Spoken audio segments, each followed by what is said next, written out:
Sarmiento es cirujano de Cúcuta, gran amigo.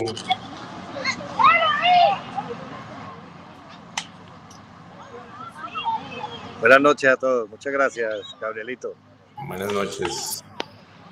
Mucho cariño. Buenas noches, doctor Sarmiento. Bueno, ya se está grabando la reunión. Bueno, Saúl. ¿Y Juanda? No. ¿Hay un micrófono abierto de pronto? Carlos, ¿nos ayudas cerrando tu micrófono? Gracias. Andreita, si nos hace los honores de presentar a los coordinadores, a los tutores de esta actividad académica, te agradezco. Bueno, buenas noches para todos. Dando continuidad a nuestro jueves del residente, hoy tenemos nuestra segunda parte de la evaluación de los pacientes con patología herniaria de la pared abdominal. En esta ocasión tenemos a la doctora Daniela Arango e Isabela Castillo, residentes de segundo año de cirugía general del Hospital Universitaria Clínica San Rafael, con la compañía, asesoría y acompañamiento pues de el doctor Saúl Vargas y el doctor Juan David Lleras. El doctor Saúl Vargas es cirujano general de la Universidad del Rosario, jefe diplomado de pared y hernia de Fuchs y Sanitas, jefe del grupo de pared abdominal de Mederi, y también nos acompaña el doctor Juan David Lleras. Él es médico cirujano de la Universidad de La Sabana, cirujano general de la Fuchs, diplomado en patología herniaria de la pared abdominal de Fuchs y Sanitas, y hace parte de los grupos de pared abdominal de la clínica Marley y de las clínicas CAFAM. Entonces, para todos, bienvenidos y adelante. Entonces, no sé si Saúl quiera dar algunas palabras antes de iniciar o podemos dar comienzo con la sesión. No, simplemente agradecerles por la invitación a estas actividades académicas tan importantes y que cada vez toman fuerza y que cada vez se vuelven más conocidas entre la población, entre nuestra población de herniófilos de Bogotá y de Colombia. Definitivamente la academia hace que los temas y todo lo que hablamos y todo lo que por lo que nos apasionamos pues no desfallezca, y que a cada día tengamos obviamente muchas cosas más que aprender y que enseñar también. Y obviamente pues con el tema que tenemos hoy, que es el uso de imágenes en el diagnóstico de la hernia inguinal y la evaluación preparatoria de las hernias de la pared abdominal, dando continuidad a la primera sesión a la que tuvimos la semana pasada para cerrar como tal este ciclo. Y pues un honor compartir también esta tutoría con el doctor Juan David Lleras. Buenas noches, Juan. Hola, Saúl. Buenas noches a todos. Muchas gracias por la invitación. Me tocó volverme a encontrar con Saúl por acá. Otra vez. Y yo creo que podemos darle inicio para que la doctora Daniela nos comience a contar acerca de ese tema tan chévere. Bueno, buenas noches. Bueno, me presento. Mi nombre es Isabela Castillo. Yo soy residente de segundo año de la Universidad Militar Base Hospital San Rafael. Pues hoy principalmente nos corresponde la segunda parte de esta charla, como ya lo venimos mencionando.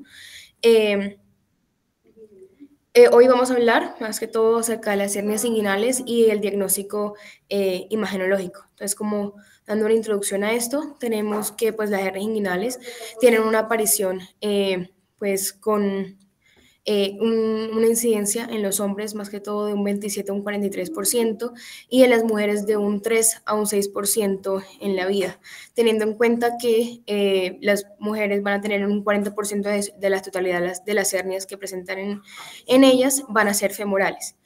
Importante reconocer que el 90% de esas van a ser asintomáticas y que pues la única manera de pues tratar estas hernias va a ser con un tratamiento quirúrgico. Importante saber también que las hernias inguinales van a ser una de las cirugías que vamos a realizar nosotros en el ámbito de la cirugía general más comúnmente, y van a ser realizadas alrededor de 20 millones de personas de manera anual. Con respecto a las reoperaciones, tenemos que pues el tratamiento quirúrgico la mayoría de las veces va a ser exitoso, sin embargo, la recurrencia va a ser de un 10 a un 15%. Y una de las complicaciones más importantes que tenemos va a ser el dolor crónico, que va a ser el dolor que se va a presentar hasta 3 meses después del procedimiento quirúrgico, va a ocurrir en un 10 a un 15% de estos pacientes. Con respecto a los factores de riesgo, tenemos como 3 grupos, por decirlo así.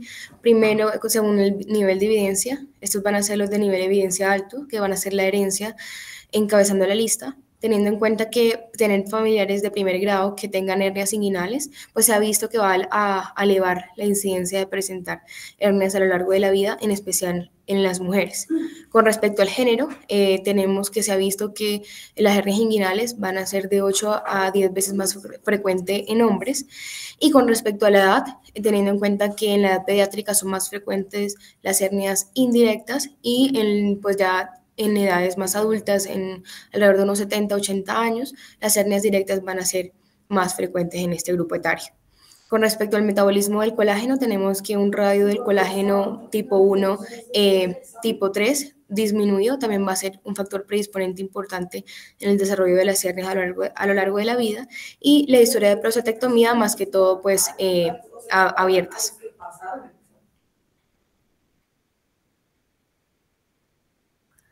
Y también la obesidad, como lo vamos a ver más adelante. Dentro del segundo grupo tenemos a los pacientes con un nivel de evidencia moderado, los factores de riesgo, niveles sistémicos elevados de metaloproteinasa 2 de la matriz y también desórdenes pues raros de los tejidos conectivos, como lo es el síndrome de Ehlers-Danlos, puede predisponer a los pacientes a también a presentar a lo largo de la vida una hernia inguinal. Y con respecto a los factores de riesgo con una evidencia baja, tenemos la raza, ya que pues, se ha visto que es menos común en adultos de raza negra, pacientes con constipación crónica, con uso de tabaco, aquellos pacientes con factores socioculturales importantes,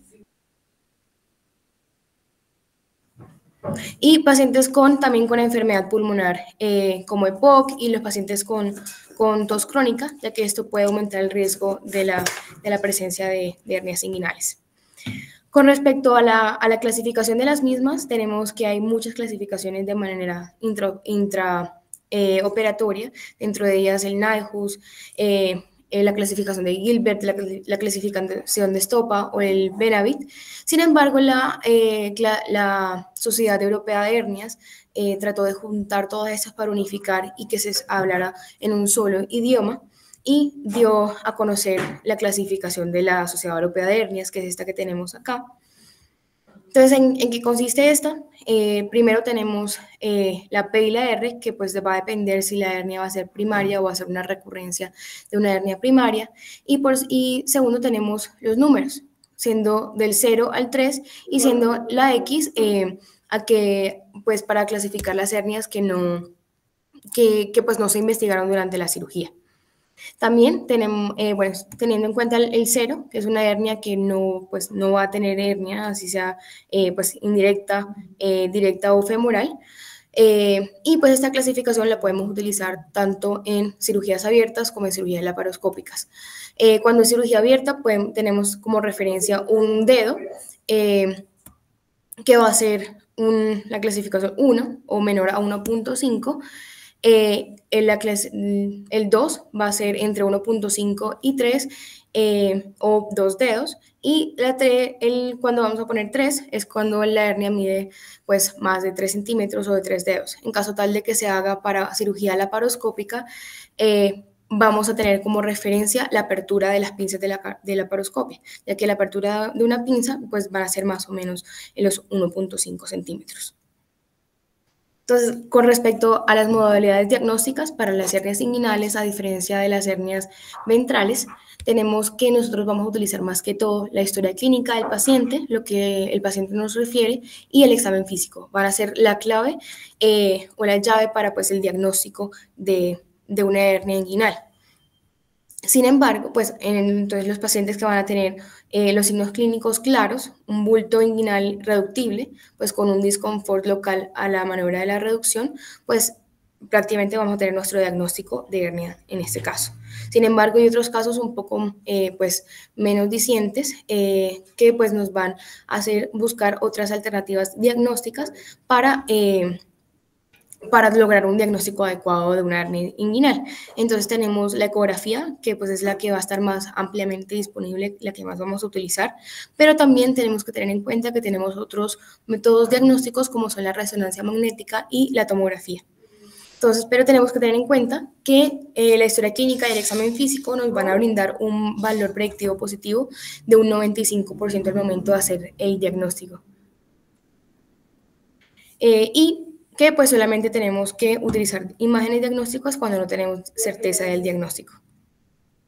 Entonces tenemos que es indiscutible que el examen físico va a revelar la mayoría de las hernias inguinales, sin embargo puede omitir alguna de estas, en especial las hernias inguinales que son pequeñas, en los estadios iniciales, o también aquellas hernias que son femorales, más que todo en las mujeres que tienen sobrepeso, ya que el examen físico va a ser mucho más difícil en ellas. Y para cerrar este gap diagnóstico es importante tener herramientas adicionales como son la ecografía, la resonancia magnética y el TAC. Tenemos este estudio que se realizó entre el 2010 y junio del 2015, donde se hicieron 4.915 exámenes físicos y examinación con ecografía en el área inguinal en Hamburgo, Alemania, pues partiendo del hecho de que el examen físico solo tiene una especificidad del 74% y una sensibilidad del 96%. Entonces se quiso saber la efectividad y el valor que iba a tener unir estos dos métodos diagnósticos, el examen físico y el uso de la ecografía. Y con eso concluyeron que el uso de ambos en conjunto tenía una sensibilidad del 99% y una especificidad cercana al 97%. Aunque también tenemos que tener en cuenta que esto va a depender, la ecografía va a depender mucho del radiólogo y la experticia del radiólogo que tenga realizando ese tipo de estudios. Entonces, con respecto a la anatomía que tenemos en la ecografía, que va a ser el método diagnóstico imagenológico que más vamos a utilizar en las hernias inguinales, primero tenemos que tener en cuenta la arteria epigástrica inferior. Esta va a jugar un papel crucial identificando o clasificando las hernias inguinales, ya que tenemos cuando una hernia inguinal va a ser medial a esta, pues la vamos a clasificar como una hernia directa, y cuando una hernia pues protruye a través pues lateral a la misma, va a ser una hernia indirecta. Y para identificar esta arteria, pues vamos a colocar el transductor lineal posicionado en el plano horizontal de la parte inferior del abdomen, cerca de la línea media, y la arteria puede ser reconocida en su eje corto debajo de la hoja posterior del recto abdominal. Entonces tenemos en la primera imagen el recto abdominal en su eje corto como una forma usada, y debajo de la misma vamos a identificar la arteria. Y moviendo el transductor como lo teníamos antes, acá en esta primera imagen superomedial a una posición más inferolateral, vamos a identificar, vamos a revelar la localización de donde se encuentra la arteria ilíaca externa. Luego tenemos el anillo inguinal profundo, que este va a ser la apertura proximal del canal inguinal, va a estar ubicado lateral a la unión de la arteria epigástrica inferior y a la arteria ilíaca externa. Y entonces para identificar vamos a tener que poner el transductor a 90 grados a lo largo de la arteria ilíaca externa, que va a permitir una visualización transversal del canal inguinal en su eje corto, como lo vemos en la primera imagen. Y luego, pues también es importante reconocer que en los hombres la ecografía, identificar el anillo inguinal profundo y también el canal inguinal va a ser un poco más fácil, debido a que estos van a tener pues los elementos vasculares del cordón, que pues como lo vemos acá en la B y en la otra B, pues son los elementos vasculares, y va a ser un poco más fácil identificar que en las mujeres, en donde el canal inguinal solamente contiene el ligamento redondo. Con respecto a la hernia inguinal indirecta, tenemos que el saco herniario va a protruir a través del anillo inguinal profundo hacia el canal inguinal, y que pues una maniobra que nos ayuda mucho a identificar y que por lo cual la ecografía cobra mucha importancia debido a sus características dinámicas, es la maniobra de Valsalva y colocar al paciente en bipedestación durante la examinación. Son maniobras útiles para pues reproducir y poder también identificar de una mejor manera la hernia. Entonces, como lo vemos en las imágenes, tenemos acá una hernia indirecta que se ve pues por los asteriscos, tenemos el contenido intestinal como lo vemos acá. Luego tenemos la hernia directa, que pues es más comúnmente vista de manera bilateral. El riesgo de estrangulamiento en esta en comparación con la hernia inguinal indirecta es mucho menor, y este va a estar causada por un debilitamiento de la pared abdominal y de adelgazamiento de la fascia. Y por eso, por esa fisiopatología, es que es más común ver en pacientes más ancianos o de más edad presentando hernias directas más que hernias indirectas debido al debilitamiento de su pared abdominal por el envejecimiento fisiológico. La degradación de la fascia transversalis pues tiene un rol muy importante en el desarrollo de estas hernias, y para su evaluación en la ecografía debemos poner el transductor, puede ser colocado en plano horizontal arriba del ligamento inguinal. Entonces se va a identificar acá también el recto abdominal y pues como vemos acá el contenido herniario del contenido intestinal también. Entonces, con respecto a la tomografía y la resonancia, que, pues comparados con la ecografía, tenemos este estudio sistemático donde compararon 27 estudios, 16 de ellos eran estudios de cortes prospectivos y 11 de cortes retrospectivos. Acá se hicieron 7.044 ecografías, 1.601 TACs y 262 resonancias para identificar hernias inguinales. Entonces, en la conclusión, comparando cada uno de estos estudios, se dieron cuenta que la ecografía tenía un 56 a un 100% de sensibilidad, de 0 al 100% de especificidad, mientras que la tomografía tenía un 48 a un 98% de sensibilidad y especificidad del 25 al 100%, mientras que la resonancia un 85 a un 98% de sensibilidad y tenía una especificidad bastante buena de un 90 a un 100%. Sin embargo, tenemos que tener en cuenta que la exactitud diagnóstica de la TAC o de la resonancia magnética van a depender del radiólogo que las vaya a describir o que las vaya a analizar, y por ende la especificidad y la sensibilidad de estas pueden variar también. Sin embargo, una de las ventajas que tiene el uso de la tomografía o la resonancia van a ser que son modalidades que van a permitir una segunda opinión en una misma imagen, debido a que las imágenes son guardadas, pero lo malo de estas es que no van a ser dinámicas como lo es la ecografía. Además, teniendo en cuenta que la ecografía es un estudio que tenemos mucho más disponible en muchas más áreas de la salud. Y solamente se utilizan en caso tal de que la ecografía y el examen físico sean negativos, pero tengamos todavía la duda diagnóstica de que el paciente pueda tener una patología inguinal herniaria. Entonces, con respecto a la evaluación preoperatoria de los pacientes que tengan hernias de la pared abdominal en general, tenemos que tener lo primordial en estos pacientes es tener una adecuada prehabilitación basada en los factores de riesgos que vamos a reconocer. Entonces, de los factores de riesgo más importantes, que también es común en nuestra población, es el tabaquismo. Tanto el uso de sistema de vapeos como el tabaquismo con uso de cigarrillo convencional. El uso de esto va a aumentar las complicaciones de las heridas quirúrgicas, como lo son las infecciones de sitio operatorio, el proceso de cicatrización. Van a aumentar en estos pacientes la estancia hospitalaria, va a ser un poco más prolongada y con los costos que esto trae. Va a también aumentar la incidencia de las hernias recurrentes, y también por su fisiopatología en sí, va a tener muchas más complicaciones cardiopulmonares.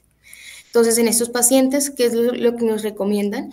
Que dejar el tabaquismo por más de 4 semanas previos a la cirugía es lo que ha mostrado evidencia que va a reducir el riesgo de todas esas complicaciones globales que va a traer el tabaquismo para la cirugía y también para el proceso de cicatrización. Pues tenemos que reducir el tabaquismo menos de 4 semanas, no nos va a afectar pues positivamente a estos pacientes. Lo único que ha visto evidencia es que dejar el cigarrillo más de 4 semanas es lo que sí pues nos va a hacer un impacto en el postoperatorio y en el intraoperatorio del paciente. Tenemos que pues alrededor de un 25 o un 30% nos va a reducir las complicaciones generales dejar el tabaquismo. Y entre mayor sea el tiempo de dejar el tabaquismo, pues mejores van a ser los resultados para el paciente. Entonces, con respecto a la diabetes o el mal control glicémico, tenemos que estos pacientes con un mal control glicémico también van a aumentar las complicaciones de las heridas quirúrgicas como son la infección del sitio operatorio, y que el valor ideal que tenemos para llevar a un paciente a una cirugía de pared abdominal bajo pues, menos riesgos va a ser una hemoglobina glicada de menor a 7%. Aquellos pacientes que tengan enfermedad diabética y que tengan una hemoglobina glicada mayor al 8%, no es recomendable pues, agendar la cirugía o programar la cirugía hasta que no tengan un buen control. Entonces, se recomienda que todos aquellos pacientes que tengan enfermedad, pues, diabetes, deben ir a un especialista para que tengan un adecuado control previo a la cirugía. Y entonces tenemos también este estudio, este metaanálisis donde se comparó un régimen intensivo de la glicemia en ayunas, que es menor a 110 en ayunas, comparado con un régimen convencional, demostrando que el régimen intensivo, es decir, menor a 110 de glicemia en ayunas, va a disminuir considerablemente la reducción de la tasa de infección de sitio operatorio en los pacientes que son llevados a cirugía. Con respecto a la obesidad, que es un problema que abarca más que todo a nuestra sociedad, tenemos que tener en cuenta que estos pacientes van a tener mayor riesgo de infección del sitio operatorio, mayores tasas de hernias incisionales y mayores tasas de hernias recurrentes. Entonces tenemos que tiene una relación directa entre mayor sea el IMC de la persona, mayores o más frecuentes van a ser las complicaciones que estos van a presentar. Entonces, ¿cuál va a ser la meta para nosotros poder programar de manera más segura al paciente para una cirugía de la hernia de la pared abdominal? Un IMC por lo menos menor a 30. Aquellos pacientes ya con un IMC de mayor a 40 que nos llegan a consulta tienen probabilidad de complicaciones muy altas y no se deben programar para cirugías hasta que logren un adecuado control de su peso. Sin embargo, aquellos pacientes, tenemos que tener en cuenta aquellos pacientes que tengan hernias que sean mayores a 10 a 15 centímetros o presenten una pérdida del dominio mayor al 15 o al 20%, se debe considerar un umbral bajo para considerar que estos pacientes puedan requerir una cirugía bariátrica también para bajar de peso. Con respecto a las enfermedades cardíacas, tenemos que todos los pacientes que tengan ya de base o se sospeche o se esté estudiando una enfermedad cardíaca deben ser remitidos al especialista para que tengan un adecuado control de las mismas previos a la cirugía para poder llevar al paciente en las mejores condiciones posibles. Ya que pues llevar al paciente con enfermedad cardíaca, cardiopulmonar descompensada puede tener desenlaces muy leves, pero también pueden ser desenlaces muy graves durante el intraoperatorio y el postoperatorio, además que también nos va a aumentar el tiempo de estancia hospitalaria posterior a la cirugía. Y estas deben ser, pues, estas pueden también alterar el resultado que vamos a tener de la cirugía. Entonces, con respecto a la malnutrición, que es el otro espectro de la obesidad, tenemos que estos pacientes son pacientes que van a tener una ingesta de nutrientes insuficiente y pues pueden clasificarse en tres. Aquellos pacientes que van a tener un IMC menor a 18.5, aquellos pacientes que van a tener una pérdida de peso, a pesar de que tengan un adecuado IMC, van a tener una pérdida de peso mayor al 10% de su peso normal en los últimos 6 meses. O tengan una albúmina sérica menor a 30 gramos por decilitro o menor a 3 miligramos. Y estos van a estar en un riesgo severo, por lo que van a requerir un cuidado nutricional preoperatorio antes de que se planee la cirugía. Por eso es tan importante la consulta preoperatoria y el planeamiento adecuado de la cirugía para poder identificar todos estos factores de riesgo que pueden ser modificados previos al procedimiento quirúrgico. También tenemos que en pacientes con hernias ventrales complejas, la malnutrición puede ser el resultado de una longitud intestinal funcional insuficiente por una cirugía previa. Y a esto se le llama pues fallo intestinal y sus desencadenantes pueden ser o una alta producción de una fístula enterocutánea o enteroatmosférica mayor a 500 mililitros en 24 horas, o también puede ser un estómago de alto gasto, que va a ser un estómago que va a producir más de 1500 en 24 horas, o una reducción total o absoluta de la longitud del intestino delgado.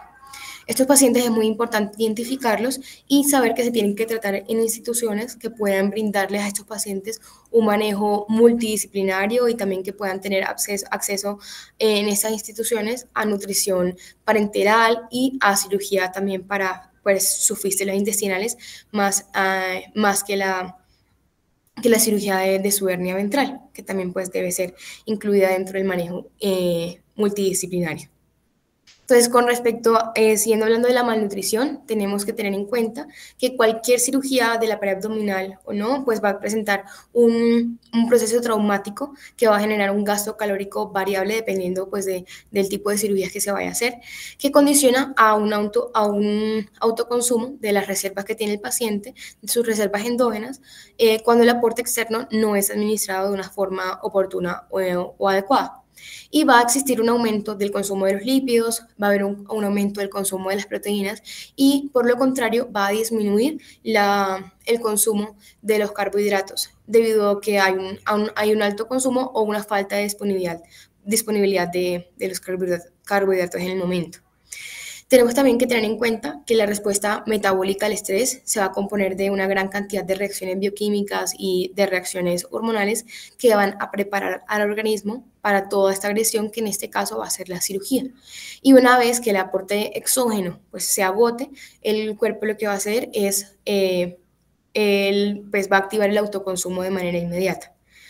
Entonces, está bien establecido que la malnutrición va a ser un causante de una mala cicatrización, de una respuesta inmunológica que va a estar totalmente alterada, va a haber un mayor índice por lo anterior de complicaciones quirúrgicas, tanto en el intra como en el posoperatorio, y va a haber un aumento de los días de estancia hospitalaria, va a haber mayor morbilidad y mortalidad, y pues con los costos que todas estas consecuencias anteriores va a traer al sistema de salud.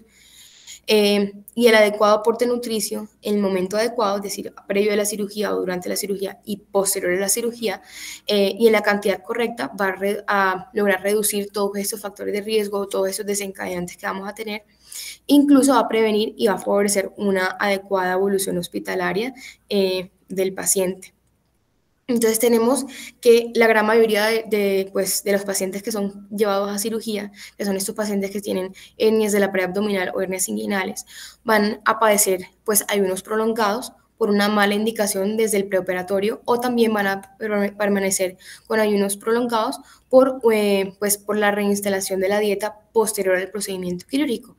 Esto debido a un desconocimiento de las consecuencias que la inanición puede traer en estos pacientes.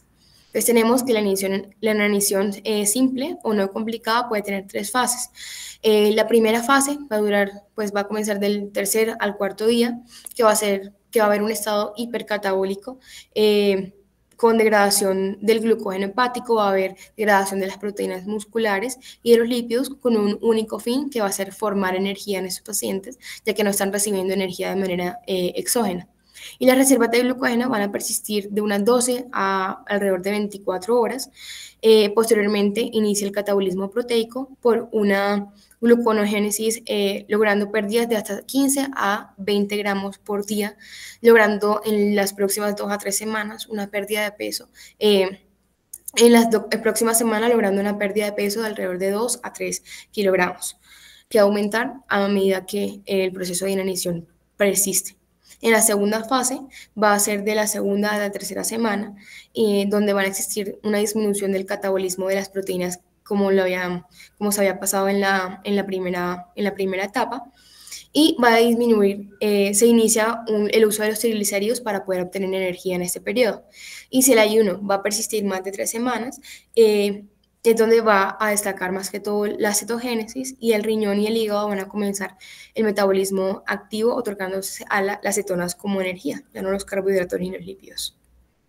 Entonces tenemos que en la valoración preoperatoria nutricional de estos pacientes tenemos que tener 2 cosas importantes. La primera es el peso y la talla, que es importante que durante la valoración del paciente en la consulta externa o cuando el paciente llega por urgencias, la talla y el peso de estos pacientes. No estimarlo dependiendo de lo que veamos en el paciente, sino a tener un adecuado o un valor exacto de los mismos para poder lograr hacer una adecuada valoración nutricional. Y también el estado nutricional es importante pues conocerlo. Pues hay muchas herramientas que podemos utilizar, unas más sencillas que otras. Sin embargo, una que encontré que es muy sencilla y fácil de utilizar y no requiere una capacitación especial para su aplicación y está ampliamente validada es el índice de riesgo nutricional de la European Society of Parenteral and Enteral Nutrition. Entonces, ¿en qué consiste este? Nos va a permitir hacer una evaluación nutricional objetiva del paciente, pues un poco más objetiva del paciente, y esta consiste en dos partes. La primera parte consiste en el tamizaje inicial, que va a ser, pues consiste en varias preguntas de sí y no, que son muy fáciles de aplicar en el paciente. La primera siendo si el índice de masa corporal es menor a 20.5, el segundo si ha perdido peso en los últimos 3 meses, o si la ingesta en la última semana ha disminuido, o si el paciente está pues en una condición grave en unidad de cuidados intensivos o no. En caso tal de que cualquiera de alguna de estas preguntas haya sido positiva, pues uno pasa al segundo tamizaje, que va a consistir en 3 etapas. La primera, el estado nutricional en general, la severidad de la enfermedad y la edad del paciente, que también pues todos estos son factores que nos van a afectar en el estado nutricional del paciente. Si la sumatoria de estos 3 tamizajes suman 3 o más, podemos identificar que es un paciente que está en riesgo nutricional, que va a requerir una valoración integral por un grupo nutricional previo a la cirugía de la pared abdominal. En caso de que el paciente esté hospitalizado, ese mismo tamizaje, esta misma encuesta se debe hacer en los pacientes que tengan nutrición enteral de 3 a 5 días y en aquellos pacientes que tengan nutrición parenteral de 6 a 7 días, ya que esto nos va a permitir identificar a aquellos pacientes que no tienen riesgo o aquellos pacientes que no tienen riesgo y se convierten en pacientes con riesgo que van a requerir un apoyo nutricional especializado previo al procedimiento quirúrgico. Y eso es todo.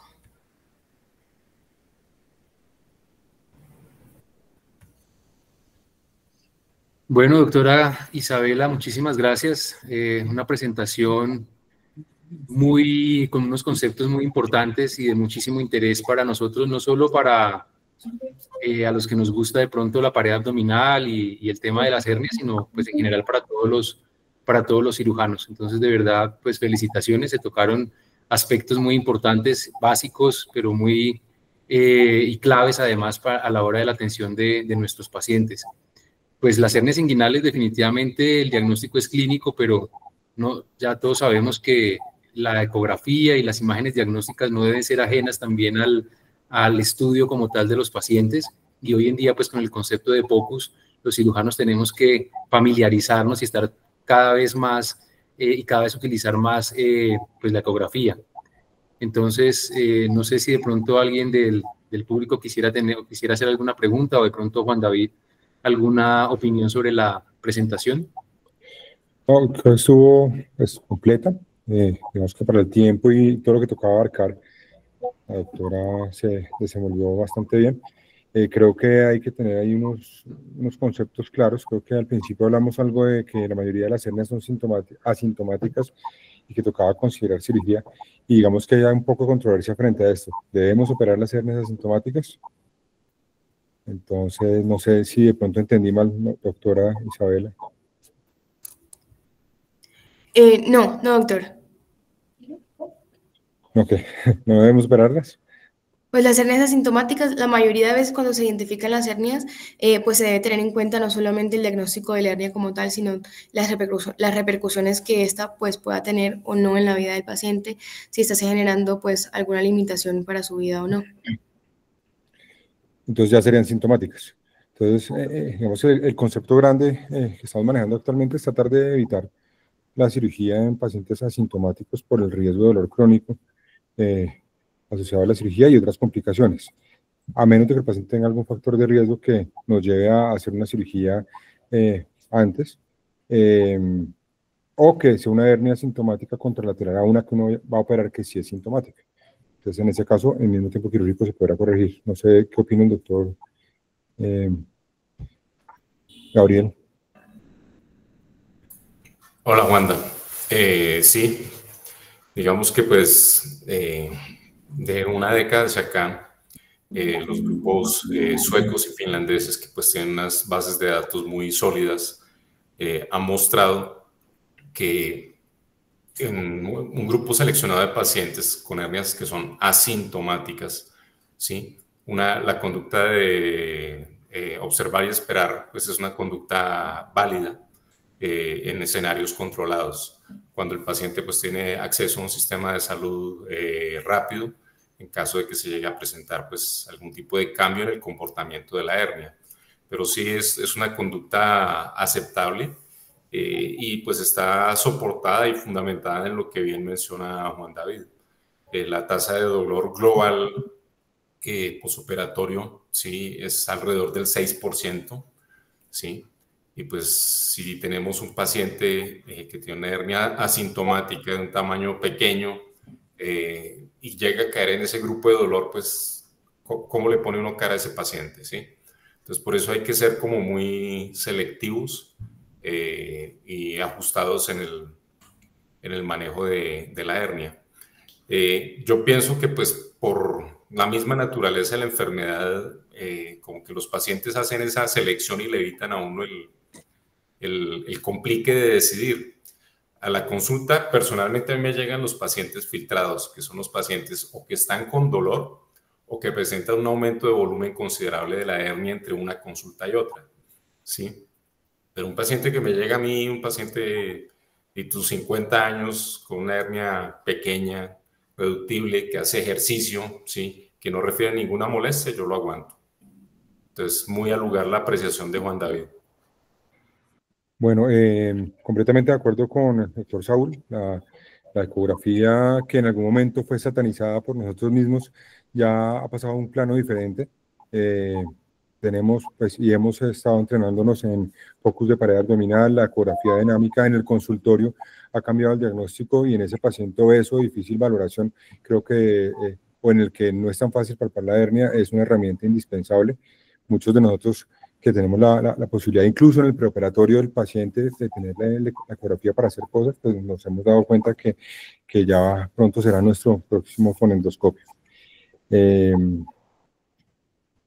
Frente al tema de tabaquismo, yo tenía una duda y quería preguntarle al doctor Varela, que por ahí lo vi conectado, no sé si todavía esté por acá, frente a la utilización de niveles de nicotina en orina. ¿Ustedes allá lo están utilizando, los seguros están avalando para la utilización de estos niveles en el preoperatorio de los pacientes? Yo también vi al doctor Varela conectado, pero creo que se asustó porque no lo ve en la lista.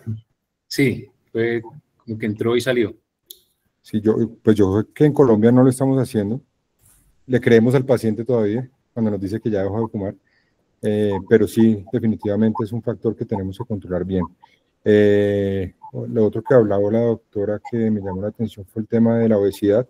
Si bien la literatura pues está sugiriendo y nos pide que sea menos de índice de masa corporal menor a 30, pues digamos que esta epidemia de obesos a nivel mundial y ha hecho que en los Estados Unidos y en las últimas conferencias que tuve la oportunidad de ver en el American Hernia Society, en el congreso de ellos, han subido el número, ya están hablando de operarlos por debajo de 35, sobre todo por la dificultad que tienen los pacientes para lograr bajar de peso y esa meta que estaban pidiendo de llegar a 30, un paciente con índice de masa corporal de 40, en el transcurso de 6 meses, eso casi nunca se logra. Entonces hay que ser un poco realista con lo que llega el paciente y ver realmente cuál es la urgencia de esta hernia. Claro, el paciente que no tenga un riesgo de encarcelamiento cercano, que sea sintomático, pero que digamos que no lo pueda aguantar, pues tratar de llevarlo a lo mejor.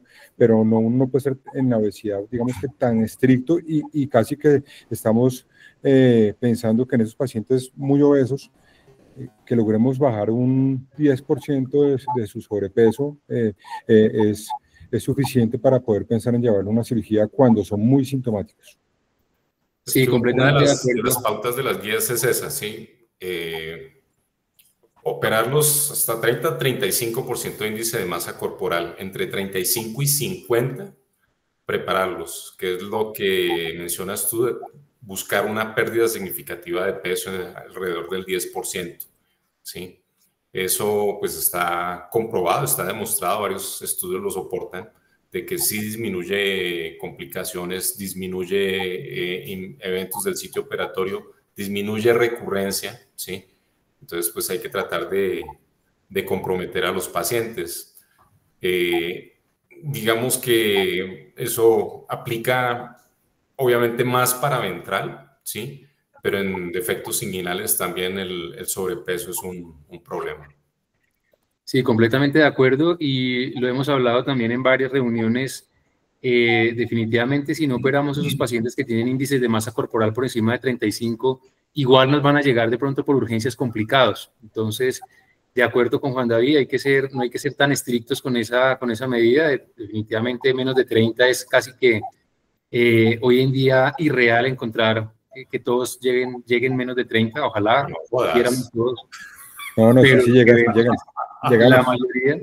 La mayoría de los que vemos nosotros tienen entre 30 y 35, incluso más, y los hemos operado con más de 35. Afortunadamente hemos tenido buenos resultados, pero sí, definitivamente hay que pues, evitar de pronto que esos pacientes lleguen complicados por urgencias con hernias estranguladas y con otras complicaciones. Lo otro que hay que tener en cuenta son pues, tratar de buscar de pronto, doctora, para próximas presentaciones, los índices de fragilidad en ese paciente polimórbido, desnutrido y demás. Y otra herramienta que nos puede servir mucho es la ecuación del CIDARS de Carolinas, que nos puede ayudar a evaluar qué paciente tiene un potencial riesgo mayor de complicaciones en el perioperatorio, no solamente para cirugía de pared abdominal, sino para cualquier cirugía pues, mayor. Y recientemente el doctor Andrés Reyes en el grupo de hernia internacional, pues, latinoamericano, nos dio una escala bastante buena también para valoración prequirúrgica. Voy a ver si se las puedo compartir ahorita al chat de la reunión para que lo puedan tener en cuenta. Nosotros utilizamos escala para los pacientes, utilizamos el CIDAR, utilizamos también la escala de San Francisco 36, que es el que identifica de pronto las complicaciones o más bien el estado emocional del paciente, que también es súper importante a la hora de hacer la evaluación preoperatoria del paciente. Y utilizamos también la escala de riesgo del Colegio Americano de Cirujanos. Entonces, un paciente que tenga más del 30-35% es un paciente que pues, tiene casi que prohibida la cirugía, y son pacientes a los que no llevamos definitivamente a cirugía. No sé qué opinen de pronto los otros cirujanos, qué otras escalas utilizan y qué herramientas utilizan para de pronto no operar esos pacientes.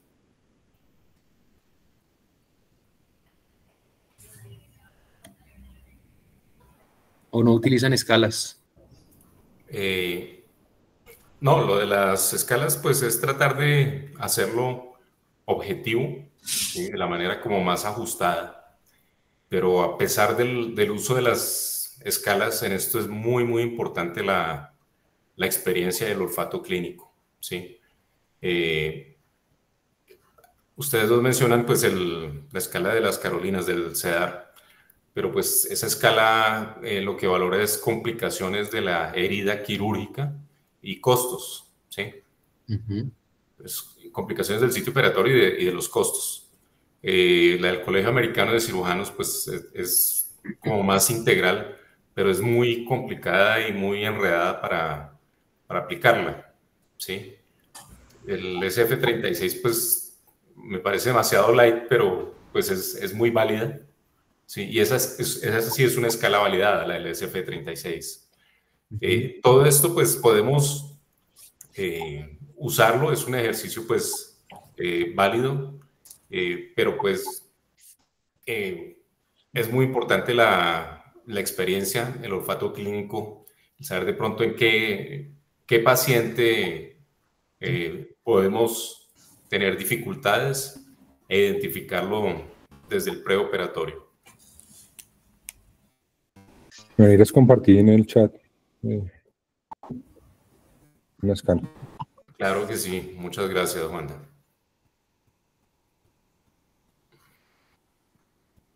Bueno, el otro tema del que habló la doctora Castillo, pues es también de la prehabilitación con respecto a la nutrición. También me parece muy importante la evaluación de la nutrición del paciente. Sin embargo, no sé, de pronto quisiera de pronto preguntarles a ustedes qué tipo de evaluación hacen para valorar la nutrición de los pacientes en el preoperatorio. Si es para cirugía de pared, muchas veces Sí. nos sirve la misma tomografía que le hacemos al paciente para evaluar la sarcopenia.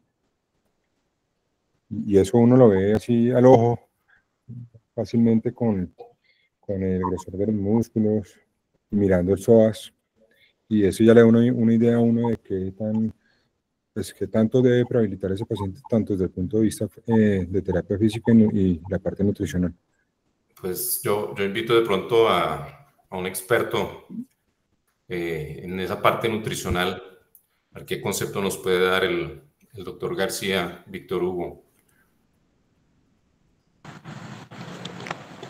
Buenas noches, gracias, Gabriel. Sí, básicamente en la parte nutricional, aparte de lo que comenta el doctor Saúl y el doctor Juan de la tomografía, ahora se está implementando la escala GLIM, que es una escala global que se basa básicamente en los criterios etiológicos y fenotípicos para evaluar la pérdida de peso en un lapso de 6 meses, que creo que fue lo que dijo en concordancia con lo que dijo la doctora ponente, y básicamente descartar el paciente la baja de ingesta y una causa inflamatoria. En este caso, digamos, en el instituto donde yo laboro, pues se hace énfasis en la parte oncológica, pero esa escala GLIM también se extrapola a pacientes polimórbidos. Y el paciente de la hernia ventral o un paciente de hernia inguinal complicada también podría, de hecho, se le hace la valoración con esta escala, la escala GLIM, y con las medidas que hacen las nutricionistas de antropometría y el índice de brazo y el índice de pantorrilla, pero esencialmente, digamos, la parte que uno debe ver, no solamente meramente nutricional, sino la parte de lo que hablaba el doctor Lleras respecto de la escala de la fragilidad, y en eso es muy importante la prehabilitación, no solamente es nutricional, sino es una prehabilitación activa con terapia física, porque recordemos que la nutrición solita sin terapia no tiene ningún beneficio evidente sobre una real prehabilitación del paciente, en este caso para una cirugía de hernia. Entonces esa sería la opinión, Gabriel, al respecto de eso.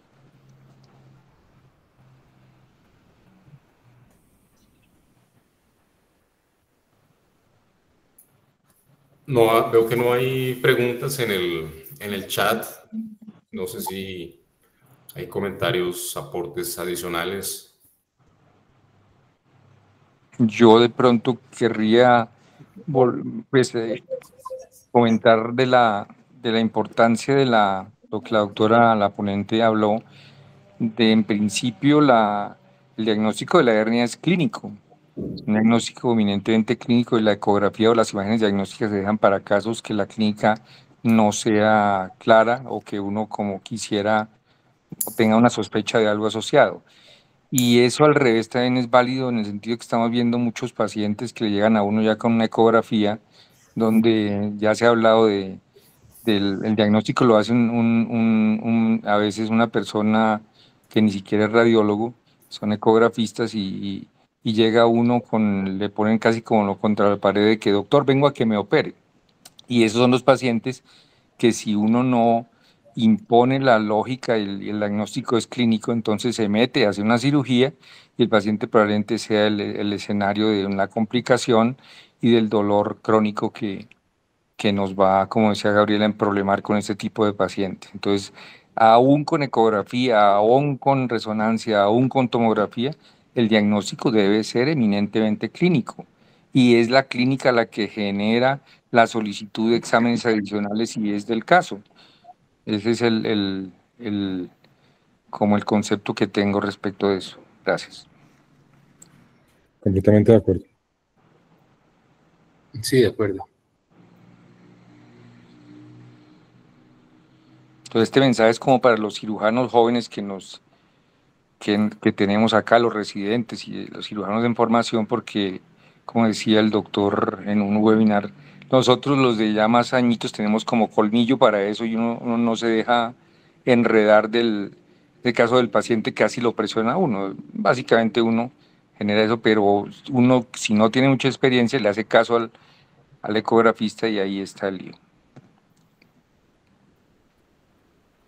Bueno, yo tenía una pregunta de pronto para terminar ya la conferencia, y es el tema de la hernia inadvertida cuando hace uno un abordaje laparoscópico. ¿La operan? ¿No la operan? ¿Contralateral? Sí, señor. Yo creo que sí se debe operar, en el sentido de que si usted tiene ya lógicamente eso debe uno advertirlo en el consentimiento. Si uno tiene un buen consentimiento y ese tema hay que tocarlo con el paciente, con la familia, perfectamente yo la corregiría. Pero si usted no ha hablado eso con el paciente y con el familiar, se expone a que de pronto termine en un evento por sobreactuación, diría yo. Entonces, depende mucho del caso, pero si el consentimiento lo he hecho y he tomado en cuenta ese detalle, que si encuentro una hernia asociada o inadvertida y estoy autorizado a corregirlo, perfectamente se corrige. Pero en ese caso, entonces, entraríamos un poquito en contradicción con lo que hablábamos inicialmente, y es que las hernias asintomáticas es mejor no tocarlas. No, pero el concepto es diferente, que era lo que habíamos hablado previamente. Usted no opera la hernia inguinal unilateral asintomática, pero sí la asintomática contralateral a la asintomática. El mismo tipo quirúrgico resuelve las dos. Sí.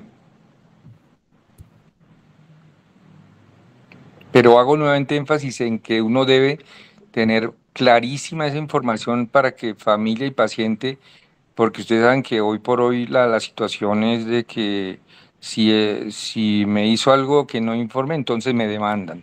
Y si el doctor me miró feo, me demandan. Y entonces ese es muy pertinente en el consentimiento informado dejar esa opción, porque uno puede perfectamente tener una hernia del lado contralateral y no creería que fuera mal corregirla.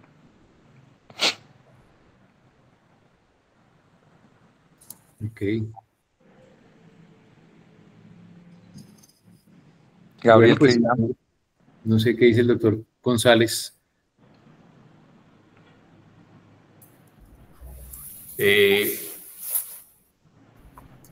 Si no existe la sospecha clínica en el preoperatorio, ¿sí? Y no tengo la autorización, no lo he comentado, ¿sí? Y es una hernia, yo por eso no hago ITEP. Para evitarse para no encontrarme esas cosas. Ese mal momento. La tentación. La tentación. Sí, pero pues si es un paciente joven sin mayor comorbilidad, si una hernia asintomática, yo lo dejaría quieto. Okay. Sí, es que es lo mismo. Si está asintomática, es el mismo concepto de por qué no operar las que están asintomáticas. Pero si identifica la hernia contralateral, que no le está doliendo, pero le va a operar la derecha y la izquierda no le duele, pero la tiene, en el mismo ITEP, ¿no le hacen las dos de una vez? Si entro por TAP, la opero. No, por TEP. Gabriel, hemos visto en la consulta. Creo que la situación es ahí en el intraoperatorio, en un TTEP, que uno tenga de pronto que tuvo que ampliar un poquito la edición. Y, oh, sorpresa, como dicen, oh, sorpresa, yo la corrijo. Bueno, ahí tenemos tema para un próximo webinar. Ok. Así es. Bueno, pues nuevamente muchas gracias a la Asociación Colombiana de Hernia y Pared Abdominal, ACOHERNIA, por la invitación y por estas actividades académicas. Creo que completamos ya casi la hora y han sido muy productivas y muy buenas las sugerencias, conclusiones y todos los conceptos que se han manejado. Entonces creería que podríamos ir terminando la sesión. No sé si hay alguna otra opinión, alguna otra conclusión. No. no, felicitar a la ponente y a los doctores que tutorearon la charla de hoy.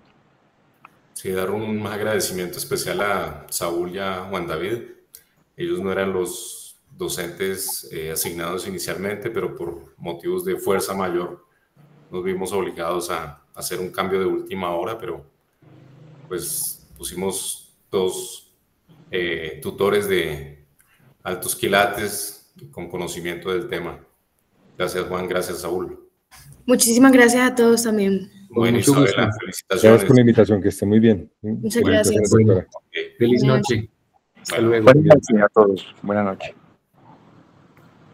Hasta luego.